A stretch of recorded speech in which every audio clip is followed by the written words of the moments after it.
The morning sun rose over New Seoul Colony like any other day.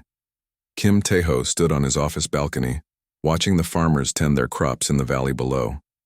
100,000 people called this place home. They had built something beautiful. Here on Hanbit 7, Tae-ho was the governor of this world. He was a big man with gray hair and kind eyes. Before coming here, he had been a soldier on Earth. But those days were behind him. Now he believed in peace and talking instead of fighting. Down in the science labs, Dr. Park Ji-woo was working on her latest project. She was a small woman with quick hands and a brilliant mind. Her research could change how humans lived on new worlds. The machines she built could turn dead planets into places where families could grow food and breathe clean air. Her daughter So-min worked in the communications center. She was 25 years old and had never seen war. Like most people, in the colony, she thought the universe was a safe place for humans. That morning, So-min picked up strange signals from space. The readings looked different from normal space traffic. She called her supervisor, but he told her not to worry. Probably just miners coming back from the asteroid belt. But So-min was wrong, and so was her supervisor. The signals came from a fleet of alien ships. They belonged to creatures called the Vex. The Vex looked like giant insects walking on two legs. They had hard shells instead of skin and eyes like black glass. They were smart and had technology that humans could barely understand. The Vex had been watching human colonies for years. They did not like what they saw. Humans were spreading fast across the galaxy. They built cities and had babies and claimed new worlds. The Vex thought this was dangerous, but the Vex were cowards. They would never attack unless they knew they could win easily. They only fought when the enemy was much weaker than them. Commander Thexvar led the Vex fleet. He was tall even for a Vex, with scars across his shell from old battles. But those battles had all been against enemies who could not fight back. Thexvar had never faced anyone who might actually hurt him. The Vex ships came out of faster than light, traveled just outside Hanbit 7. There were 12 of them, each one bigger than anything humans had ever built.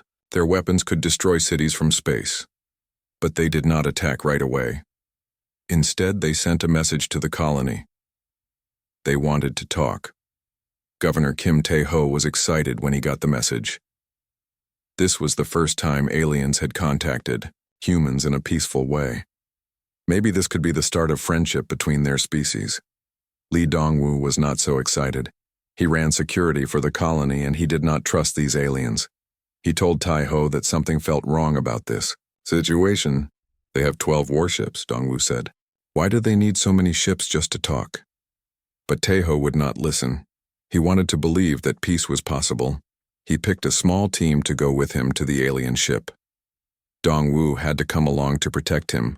The meeting was set up on the biggest Vex ship. Tae-ho and his team took a small shuttle up from the planet. As they flew toward the alien vessel, Tae-ho felt hopeful. Maybe this day would be remembered as the beginning of a new age. The Vex ship was dark inside and smelled strange. The walls were made of some kind of metal that seemed to move slightly when nobody was looking. Commander Thexvar met them at the docking bay. "Welcome, humans," Thexvar said through his translator device. His voice sounded like breaking glass. "We have much to discuss." Tae-ho smiled and extended his hand for a handshake. This was a human custom that showed friendship, but Thexvar did not take his hand. Instead, Vex soldiers appeared from hidden doors. They carried weapons that hummed with deadly energy. "What is this?" Tae-ho asked. Fear began to replace hope in his voice. "This is justice," Thexvar replied. "Your species spreads like a disease. You must be stopped before you become too strong." Dong-woo reached for his weapon, but he was too slow. The Vex soldiers fired their energy beams. Tae-ho and his entire team fell to the floor, their bodies smoking from the alien weapons. As the humans died, Thexvar gave orders to his fleet. The real attack was about to begin. Down on the planet, Choi Min-ho was fixing a water pump when the sky caught fire. He was an engineer who kept the colony's machines running. He looked up and saw bright lights falling from space like deadly rain. The Vex ships were shooting at the planet. Their weapons hit the city center first. The government building where Taiho used to work disappeared in a ball of fire. Then the hospital exploded. Then the schools. People ran in panic through the streets. Parents carried children and looked for places to hide. But there was nowhere to run. The Vex were targeting everything. Dr. Park Ji-woo was in her lab when the attack started. The building shook as explosions hit nearby. She grabbed her research data and ran toward the emergency shuttles. She had to find her daughter. So-min was still at the communications center when the first bombs hit. She sent out a desperate message to anyone who might hear it. "This is New Seoul Colony," she said into her microphone. "We are under attack by alien ships. They are killing civilians. Please, someone help us." But help was too far away. The nearest human fleet was weeks of travel from Hanbit 7. The Vex attack was careful and complete. They hit every building, every farm, every place where humans lived. They wanted to make sure nobody survived to tell what happened here. Choi Min-ho saw a group of children trapped under a collapsed building. He ran to help them, pulling away chunks of concrete with his bare hands. His hands were bleeding, but he did not stop. He saved 6 children that day. Dr. Park Ji-woo found her daughter near the shuttle pad. So-min was hurt but still alive. Together they helped load people onto the escape ships. Only 3,000 people made it off the planet. 3,000 out of 100,000. The rest died in the flames or under the falling buildings. As the last shuttle left Hanbit 7, So-min looked back at what used to be her home. The whole planet was burning. Smoke covered the sky and nothing moved except the fires. The Vex had done their work well. New Seoul Colony was gone. The cowards had won this battle. But they had also made the biggest mistake of their lives. They had shown humans what real evil looked like, and humans never forgot that kind of lesson. The refugee ships from New Seoul Colony took 6 months to reach Earth. 6 months of crying families and angry survivors. 6 months of planning what they would tell the people back home. Dr. Park Ji-woo held her daughter So-min every night during the long trip. So-min had nightmares about burning cities and falling buildings. Many of the survivors had the same bad dreams. Choi Min-ho spent his time fixing things on the refugee ship. Working with his hands helped him forget what he had seen, but he could not forget the sound of children screaming or the smell of smoke that seemed to follow him everywhere. When the ships finally arrived at Earth, news reporters and government officials were waiting. The story of New Seoul Colony spread across the planet in hours. People watched the video footage that So-min had managed to save. They saw hospitals burning and schools falling down. Admiral Won Jae-sung was the most powerful military leader on Earth. He was a hard man with steel-gray eyes and scars from old battles. When he watched the videos from New Seoul, his face did not change, but people who knew him said they had never seen him so angry. The admiral called a meeting with all the top military commanders. General Han Bo-ram came from military intelligence.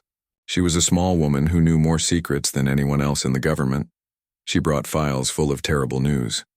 New Seoul was not the first, General Han told the meeting. The Vex have hit 12 other human colonies in the past 2 years. Small ones that nobody paid attention to. They always attack when our military ships are far away. Admiral Won slammed his fist on the table. "How many people?" 200,000 total, Han replied. "All civilians. No military targets were touched." The room went quiet. Everyone understood what this meant. The Vex were not just attacking random colonies. They had a plan. They were testing human defenses and killing innocent people. Dr. Park Ji-woo was called to speak to the military leaders. She was nervous talking to so many important people, but she had something they needed to hear. "My terraforming research," she said. "It can be changed. The same process that makes planets good for living can make them impossible to live on. It can kill everything on a world." Dr. Yoon Sang-wook was Earth's best military scientist. He was an old man with white hair and thick glasses. When he heard about Dr. Park's work, his eyes lit up with terrible possibilities. "How long would it take?" Admiral Won asked. 6 months to build the first weapons, Dr. Yoon said. "Maybe less if we work fast." President Kim Soo-jin called an emergency meeting of the Terran Congress. She was a strong leader who had guided Earth through many difficult times. But she had never faced anything like this. The Congress building was full of angry voices. Some people wanted to try talking to the Vex. Others wanted to build bigger defenses. But Captain Lee Hyun-woo had a different idea. Captain Lee was a war hero who had fought in the border wars against human pirates. His brother had died at New Seoul Colony, along with his brother's wife and 2 children. Lee's eyes were red from crying, but his voice was steady when he spoke. "They want to kill us all," Lee said to the Congress. "They proved that at New Seoul. They do not want to talk or make peace. They want every human dead." Lee stood up straight in his military uniform. "I say we give them what they gave our people. No mercy, no prisoners. We hunt them down and we end them." Many people in Congress were shocked by these words. Humans had always tried to solve problems by talking. Even in wars, they tried to protect innocent people. But the videos from New Seoul changed everything. People saw children running from falling buildings. They saw hospitals burning while doctors tried to save patients. They saw cowards shooting at families who could not fight back. Admiral Wan spoke to the Congress with a voice like thunder. "The Vex Confederacy has declared war on every human being alive. They have shown us what they think mercy means. Now, we show them what human justice looks like." The vote was not even close. Congress agreed to declare the Vex an enemy of all humanity. They gave Admiral Wan permission to use any weapon and any tactic needed to destroy them completely. That night, President Kim Soo-jin spoke to the whole planet on television. Her words were broadcast to every human colony in the galaxy. "Today we learned that evil is real," she said. "It wears an alien face, and it kills our children while they sleep. The Vex Confederacy believes that humans are weak because we try to be kind. They are about to learn how wrong they are." She paused and looked directly into the camera. "They wanted genocide. They will get one. But not the one they expected." The next morning, every shipyard on Earth started building warships. Factories that made farming equipment began making weapons instead. Universities stopped teaching literature and art. Now they only taught war. Captain Lee Hyun-woo was given command of the first new warship. It was bigger and stronger than anything humans had ever built before. He named it the Righteous Fury. Many of the New Seoul survivors joined Lee's crew. Soman became his communications officer. Choi Min-ho led the engineering team. They all wanted to be part of what came next. Dr. Park Ji-woo worked day and night with Dr. Yoon to build the planet-killer weapons. She did not sleep much anymore. Every time she closed her eyes, she saw the fires of New Seoul. "Are we doing the right thing?" she asked Dr. Yoon one late night in the laboratory. The old scientist looked at her with tired eyes. "The Vex made their choice when they burned our children alive," he said. "Now we make ours." Admiral Wan stood in his office, looking at star maps that showed Vex territory. There were hundreds of their worlds scattered across dozens of star systems. It would take years to reach them all. But humans had something the Vex did not understand. When someone killed their families, humans did not get sad and give up. They got angry. And angry humans were the most dangerous creatures in the galaxy. General Han brought him intelligence reports about Vex military strength. They had thousands of ships and weapons that could destroy planets. Any sane enemy would look at those numbers and decide to surrender. "They think we will be afraid," Admiral Wan said. "They think we will try to hide and hope they leave us alone." He turned to look at a picture on his wall. It showed the Earth rising over the moon. It looked small and blue and peaceful. "They have no idea what humans do when someone threatens our home," he said. The Righteous Fury was ready to launch in 4 months instead of 6. Captain Lee stood on the bridge, surrounded by people who had lost everything at New Seoul. They were not soldiers looking for glory. They were ordinary people who wanted justice for their dead families. "Where do we start, Captain?" asked Commander No Gitai, the ship's tactical officer. Lee looked at the star charts showing Vex space. "So many worlds, so many targets. We start with the closest one," he said, "and then we burn them all." The Righteous Fury and 5 other human warships dropped out of faster-than-light travel at the edge of the Kethmore system. Captain Lee Hyun-woo stood on his bridge, looking at the alien world that appeared on his main screen. Kethmore was a Vex industrial world. Millions of the insect aliens lived there, building weapons and ships for their military. It had factories that stretched across entire continents and orbital stations that blocked out the sun in some places. "It looks peaceful from here," said Lieutenant So-min from her communication station. She was trying to stay calm, but everyone could hear the anger in her voice. "So did New Seoul," replied Captain Lee, "before they burned it." Commander No Gite was studying the enemy defenses on his tactical display.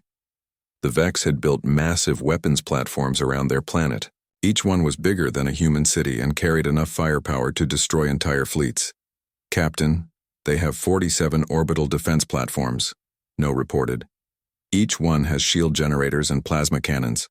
Our computers say we need at least 20 ships to have a chance."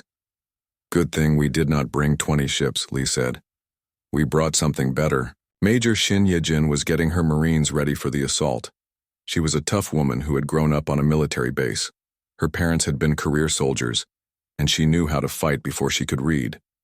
But this was different from anything she had trained for. The plan was not to capture the planet or take prisoners.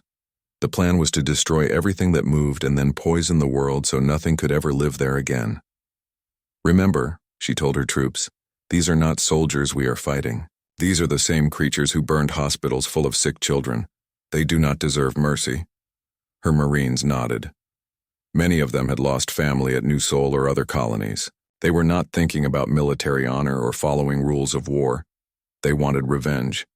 The Vex spotted the human ships as soon as they entered the system. Admiral Vorthak commanded the orbital defenses. He was an old Vex warrior who had never lost a battle. When he saw only 6 human ships approaching his 47 platforms, he laughed. "Foolish mammals," he said to his staff officers. "Do they think they can win with so few ships? We will destroy them easily and add their technology to our collections." But Admiral Vorthak did not understand humans. He thought they would fight like other aliens, carefully, trying to avoid losses, retreating when things looked bad. The Vex always fought that way. It was the smart thing to do. Humans were not smart fighters. They were crazy fighters. Instead of staying at long range and trading shots with the defense platforms, Captain Lee ordered his ships to charge straight at the planet. The human vessels flew directly into the teeth of the Vex defenses. Plasma beams and missile swarms filled the space around Kethmore. The human ships took terrible damage. The cruiser Iron Will lost its entire front section to a plasma cannon. The destroyer Vengeance had its engines blown off and was drifting dead in space, but the humans did not stop. They did not even slow down. The Righteous Fury smashed through the orbital defense line like a hammer through glass. Its armor was melting from plasma hits and its hull was cracked in a dozen places, but it kept flying toward the planet. "All weapons target the surface," Captain Lee shouted over the noise of explosions. "Burn everything." The human ships opened fire on Kethmore itself. Their weapons were not as advanced as Vex technology, but they were used in ways no alien had ever imagined. Instead of aiming at military targets, the humans shot at anything that looked important. Factories exploded in balls of fire. Cities disappeared under falling debris. Spaceports that had taken decades to build were destroyed in seconds. Admiral Vorthak watched in horror as his perfect defenses failed. His weapons platforms were designed to stop enemy fleets, not individual ships that acted like guided missiles. The humans were sacrificing their own vessels to get close enough to hurt the planet. "They are insane," Vorthak said. "No rational species fights like this." He was right. But the humans were not trying to be rational. They were trying to be terrifying. Major Shin Ye-jin led her Marines down to the planet's surface in assault shuttles. The Vex had ground troops waiting for them, soldiers in powered armor with weapons that could cut through steel. But when the human Marines came out of their shuttles shooting, the Vex soldiers did something that shocked everyone. They ran away. Vex warriors were physically stronger than humans and had better equipment, but they had never faced an enemy that did not care about dying. The human Marines charged into battle screaming the names of dead colonies and firing their weapons until they ran out of bullets. Then they kept fighting with knives and bare hands.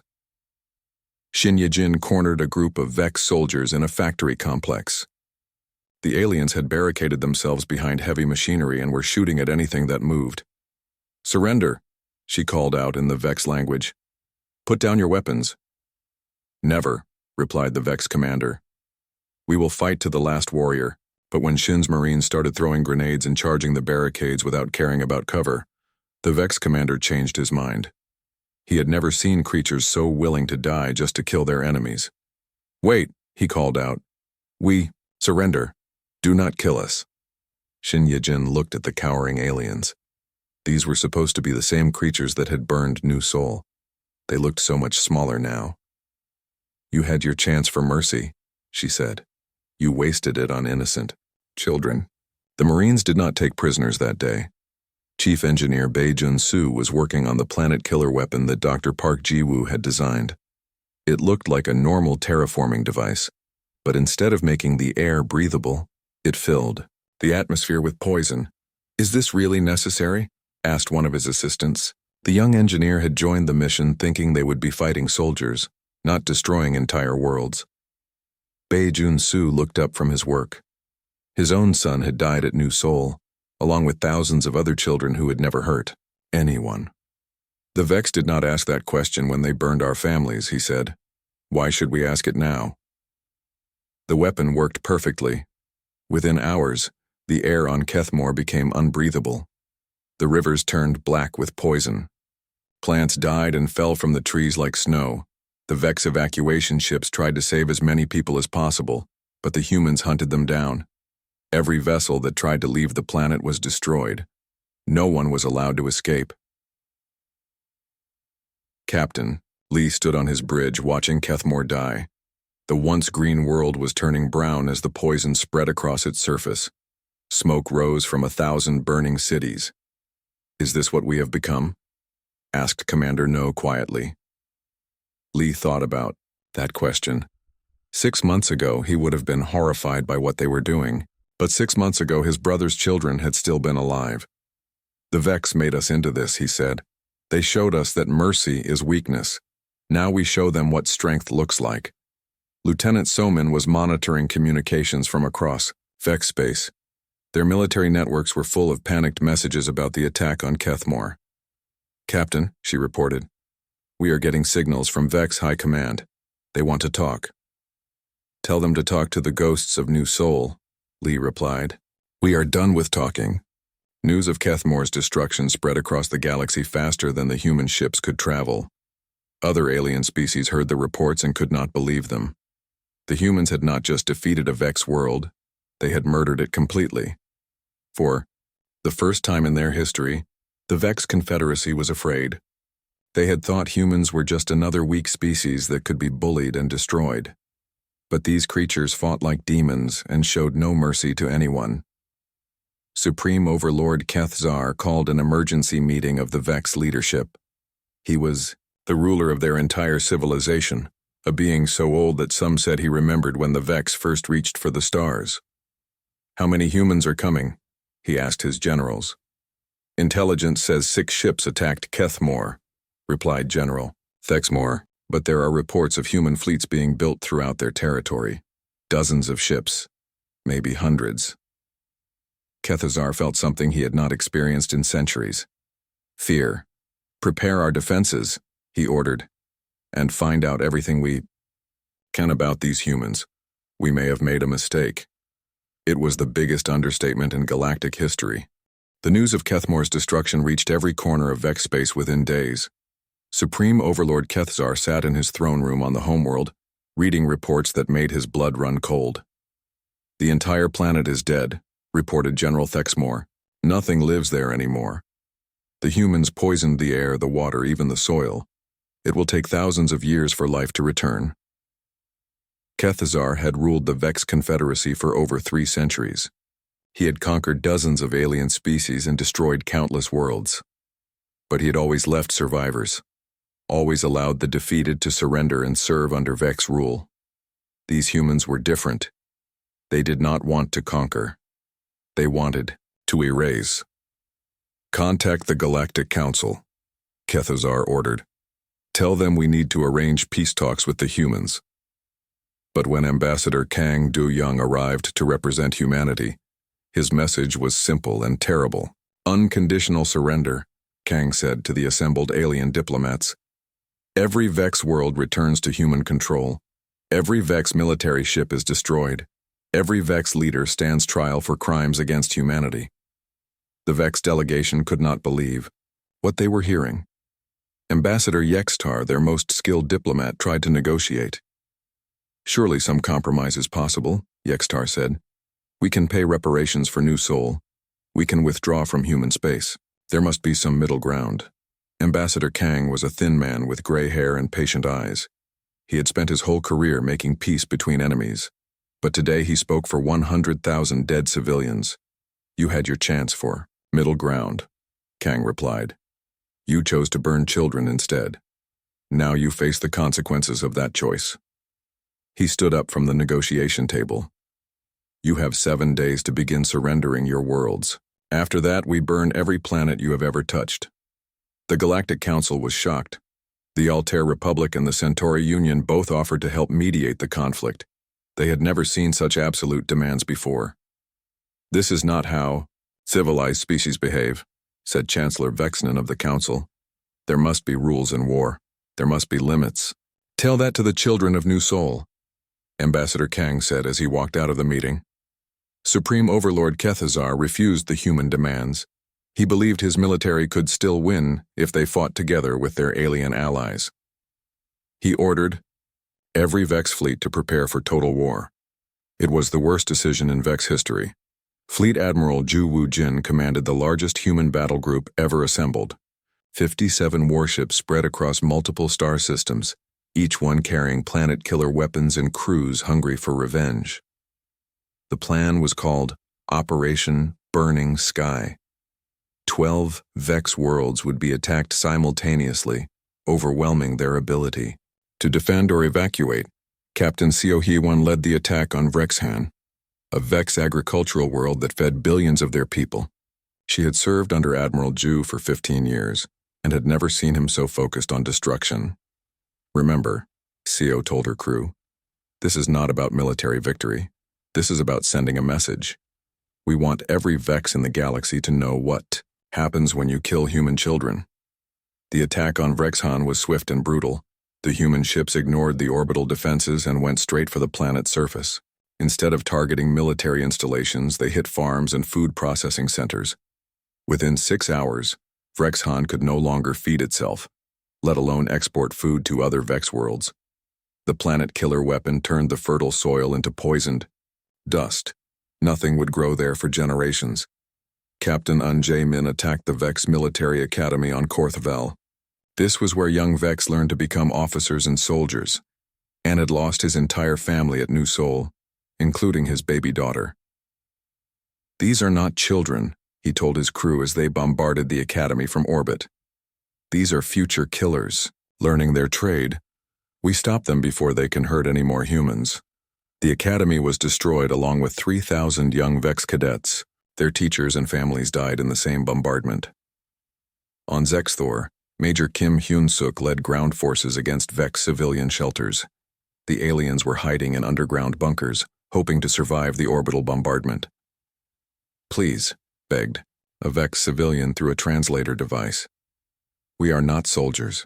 We never hurt anyone. Major Kim looked at the cowering alien. 6 months ago, she might have felt sorry for it. But she had seen the videos from New Sol. She had heard the recordings of children screaming as hospitals burned. Neither were our people, she said. That did not save them. The bunkers were sealed with explosives. No one inside survived. Dr. Im Seung-hwan was studying captured Vex prisoners to understand their psychology. He was a xenobiologist who had spent years trying to communicate with alien species peacefully, but the war had changed him, just like it changed everyone else. They are cowards, he reported to Admiral Zhu. Their entire culture is built around avoiding risk and fighting only when victory is certain. They have no concept of fighting against impossible odds. Good, Admiral Zhu replied. That makes this easier. The Admiral was right. As news of the 12 burning worlds spread, Vex morale collapsed completely. Their military commanders began disobeying orders to defend hopeless positions. Some Vex fleets surrendered without firing a shot, but the humans were not taking prisoners anymore. Captain Oh Sung-min commanded the destroyer Dark Justice when a Vex squadron tried to surrender near the planet Hexmar. The alien commander sent a message on all frequencies. "We lay down our weapons," the Vex said. "We do not wish to fight. Please accept our surrender." Captain O looked at his communications officer. "Did New Sol get a chance to surrender?" "No, sir," the officer replied. "Then, neither do they." The Dark Justice and her escort ships destroyed the entire Vex squadron. Not one alien ship escaped. This happened hundreds of times across Vex space. Human fleets hunted down military vessels and destroyed them all, even when the Vex tried to give up. The message was clear. There would be no mercy and no prisoners. The Vex's alien allies began abandoning them as the scale of human revenge became clear. The Rigel Collective and the Vega Federation both withdrew their support. They had signed treaties with the Vex, but they had never agreed to fight a species that seemed completely insane. "The humans do not fight like rational beings," reported Ambassador Texaval of the Rigel Collective. "They sacrifice their own lives just to kill their enemies. They destroy planets that could be valuable conquests. We cannot predict their behavior." Supreme Overlord Keithzar found himself fighting alone against an enemy that grew stronger every day.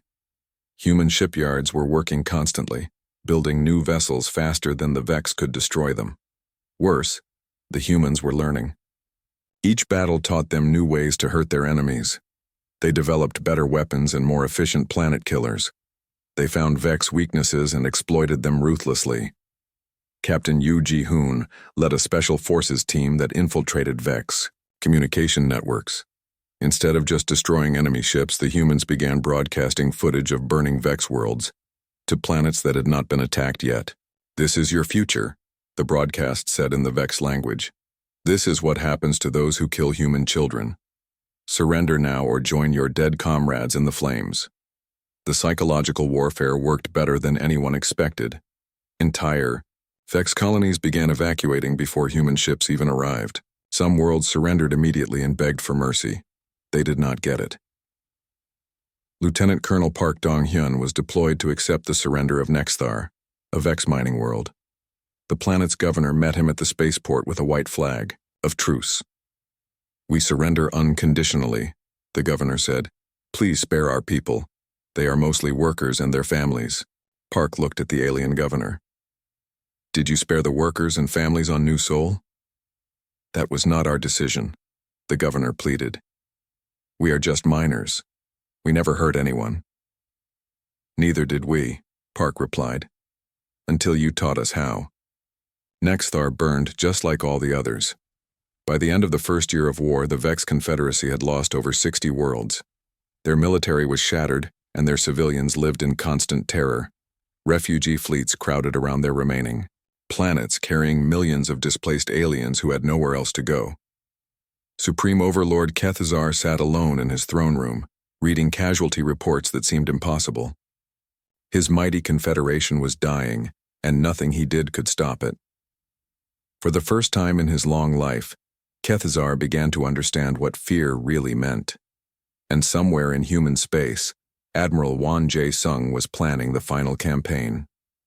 The hunt was almost over, and there was only one target left that really mattered: the Vex homeworld itself. 2 years had passed since New Sol burned.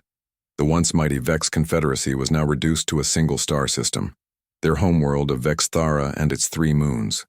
Everywhere else, human fleets patrolled the empty space where Vex worlds used to exist. Admiral Wan Jae-sung stood on the bridge of his flagship, the Eternal Vengeance, looking at the final target. Vexithara was beautiful from a distance, blue oceans and green continents under white clouds. It looked peaceful, like Earth, but Admiral Wan knew better. This world had sent the orders to destroy New Sol. The creatures living down there had decided that human children should die. Now they would learn what that decision cost. "How many are down there?" one asked his intelligence officer. 8 billion Vex, replied Colonel Yu Ji-hoon, plus about 2 billion refugees from the worlds we have already destroyed. 10 billion aliens. It was more than the entire human population of Earth. Good, Admiral Wan said quietly. We finished this. Properly. Supreme Overlord Kethzar had spent the last year preparing for this moment. Every ship left in the Vex fleet was positioned around their homeworld. Orbital defense platforms covered the sky like deadly stars. Underground bunkers held billions of civilians. But Kethzar knew it would not be enough. The humans had destroyed 63 Vex worlds without losing a single major battle. Their ships came like locusts, devouring everything in their path. Still, he had to try. This was his people's last chance to survive. The human fleet that arrived at Vexithara was the largest armada ever assembled. Over 300 warships, each one carrying weapons designed to kill planets. Every vessel was crewed by survivors, from destroyed human colonies or their families. Captain Lee Hyunwoo commanded the Righteous Fury, the same ship that had begun the war at Kethmore. His crew included many of the original New Sol survivors, including Lieutenant So-min and Chief Engineer Choi Min-ho. They had all changed during the war. So-min no longer had nightmares about burning buildings. She had seen too many enemy worlds die to fear anything the Vex could do. Choi Min-ho had become an expert at building planet-killer weapons. His gentle engineer's hands now skilled at creating tools of total destruction. Captain Lee himself was different too. The man who had once cried for his dead brother now felt nothing but cold determination. He had learned to sleep peacefully while alien cities burned outside his window. Communications from the surface, So-min reported. Supreme Overlord Kethzar wants to speak with Admiral Wan. Put him through, Wan replied. The alien leader appeared on the main screen, his insect features twisted with desperation. Behind him, the great capital city of Vexithara stretched to the horizon. Billions of lives depending on his next words. Admiral Wan, Kethzar said through his translator, I offer the complete surrender of the Vex Confederacy. We will accept any terms. Just spare my people. Admiral Wan looked at the alien ruler. For a moment he remembered the man he used to be, a soldier who believed in honor and mercy. But that man had died with the children of New Sol. You offer surrender now? Wan asked. Where was this mercy when our colonies burned? Where was this desire for peace when you killed our families?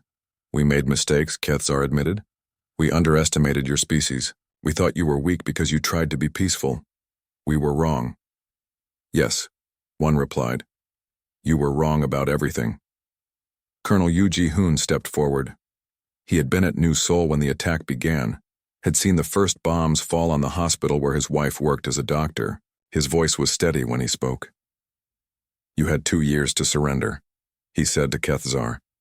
2 years while we burned your worlds one by one. You could have stopped this at any time. But you kept fighting, hoping you could still win. Kethzar's mandibles clicked with fear.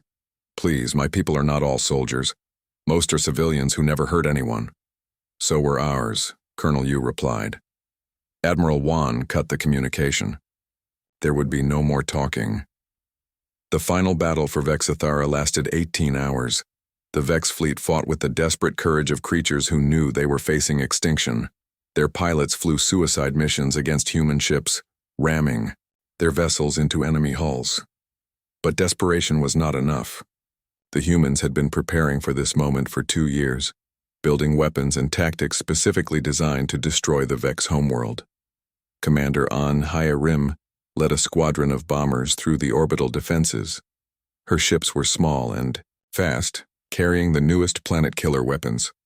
Half her squadron died getting through the Vex defenses, but the survivors reached the planet's surface. Target the atmosphere processors, she ordered. Make sure the poison spreads evenly. The weapons deployed perfectly. Within hours, the air above Vexithara began to change color, turning from blue to sickly yellow as the terraforming poison spread through the atmosphere. Major Shin Ye-jin commanded the ground assault forces that landed in the capital city. Her Marines had fought on dozens of Vex worlds, and they knew exactly what to do. No prisoners, no mercy. Complete destruction of everything that moved. The Vex civilians tried to hide in their underground shelters, but the humans had learned to find these hiding places.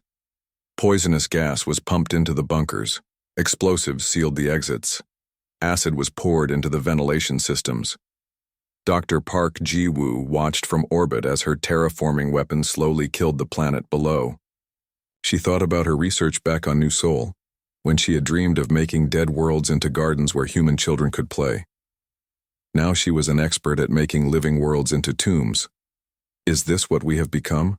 asked her daughter, So-min, echoing the question Commander No had asked 2 years ago at Kethmore. Dr. Park looked at the dying planet. "The Vex made us into this. They showed us that kindness is weakness and mercy is failure. We learned the lesson they taught us." Chief Engineer Bae Jun-soo was operating the final planet killer device, the one that would make sure nothing ever lived on Vexithara again. His hands were steady as he worked, but tears ran down his face.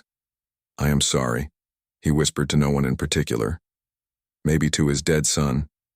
Maybe to the billions dying below. Maybe to the man he used to be before the war taught him to kill worlds. But he did not stop working. Supreme Overlord Kethzar spent his final hours in his throne room, watching his civilization die. Through the great windows he could see the capital burning. The sky was the wrong color and the air smelled like poison. His communications officer, one of the last Vex still alive in the palace, brought him a final message from the human fleet. "They are broadcasting on all frequencies," the officer reported. "The same message over and over." "What does it say?" Kethzar asked. 100,000 innocents. This is the price." Kethzar understood. For every human who died at New Seoul, 100 Vex had paid with their lives. The mathematics of revenge, calculated with perfect precision. He died when the palace collapsed, crushed under tons of burning stone. Captain Lee Hyun-woo stood on the bridge of the righteous fury, watching Vexithara turn brown as all life died. The once beautiful world now looked like a rotten fruit, its surface covered in poison clouds and ash. "It is finished," he said. But was it? Lee looked at his hands and saw that they were shaking, not from fear or excitement, but from something else. Something he had not felt in 2 years. Guilt. They had won. The Vex Confederacy was extinct, every world burned, every ship destroyed, every alien dead. Justice had been served for New Seoul and all the other murdered colonies. So why did Lee feel empty instead of satisfied? Lieutenant So-min was sending a message to all human colonies across the galaxy. It was simple and direct, just like everything the humans had done during the war. The Vex Confederacy no longer exists. Let this serve as a reminder to all species. Humanity protects its own. Those who target our civilians will face extinction. The message was heard on thousands of worlds, by dozens of alien species. Some of them had been planning their own attacks on human colonies, thinking these newcomers would be easy prey. Those plans were quietly abandoned. Admiral Won Jae-sung called a final meeting of his senior officers. They gathered in the conference room of the eternal vengeance, these men and women who had burned a galaxy in the name of justice. "The war is over," Won announced. "All Vex worlds have been destroyed. All their military forces have been eliminated. The species that killed our families no longer exists. There should have been celebration. There should have been joy and relief. Instead, the room was quiet. "What do we do now?" asked General Han Boram. It was a good question. For 2 years, these people had lived for nothing but revenge. They had built their lives around hatred and destruction. Now that their enemy was gone, what was left? "We go home," Admiral Won said. "We rebuild. We remember." "And if another species attacks our colonies?" asked Captain Lee. Won looked around, the room at his officers, these ordinary people who had become the most feared warriors in the galaxy. "Then we do this again," he said, "and again, and again. Until every alien species understands that human civilians are not targets." 5 years later, Dr. Park Ji-woo stood with her daughter So-min on the memorial that had been built where New Seoul used to exist. The colony was being rebuilt, with new families and new children playing in streets where fires had once burned. The memorial was simple, a black stone with names carved into its surface.